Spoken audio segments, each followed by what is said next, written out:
आज हम गीता श्रीमद् भागवत गीता का प्रथम अध्याय सुनेंगे। धर्म क्षेत्रे कुरुक्षेत्रे संवेतायुयुत्सवः मामकः पांडवश्चैव किम कुर्वत संजय। भावार्थ, हे धनंजय, धनंजय ने कहा, हे संजय, धर्म भूमि और कर्म भूमि में युद्ध की इच्छा से एकत्र हुए मेरे पुत्रों और पांडु पुत्रों ने क्या किया। संजय ने कहा, हे राजन, इस समय राजा दुर्योधन पांडु पुत्रों की सेना के व्यूह की रचना को देखकर आचार्य द्रोणाचार्य के पास जाकर कह रहे हैं, हे आचार्य, पांडु पुत्रों की इस विशाल सेना को देखिए, जिसे आपके बुद्धिमान शिष्य द्रुपद पुत्र धृष्टद्युम्न ने इतने कौशल से व्यूह के आकार में सजाया है। इस व्यूह में भीम और अर्जुन के समान अनेकों महान शूरवीर और धनुर्धर हैं। युयुधान, विराट और द्रुपद जैसे भी महान योद्धा हैं।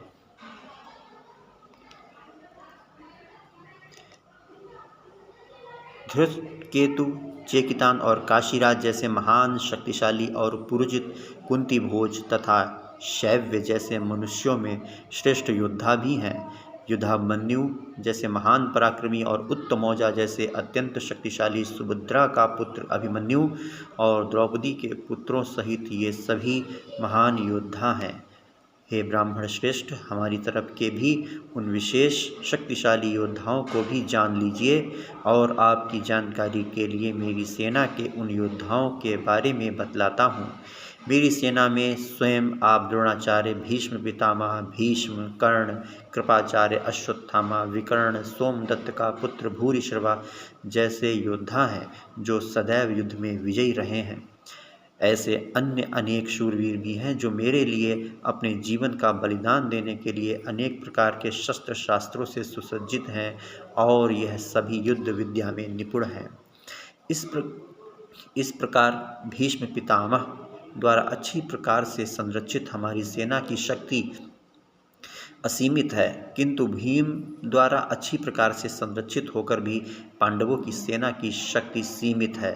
अतः सभी मोर्चों पर अपनी अपनी जगह स्थित रहकर आप सभी निश्चित रूप से भीष्म पितामह की सभी ओर से सहायता करें।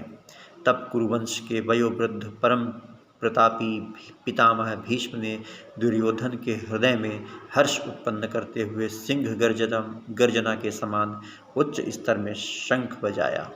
तत्पश्चात अनेक शंख, नगाड़े, ढोल, मृदंग, सिंह आदि बाजे अचानक एक साथ बज उठे।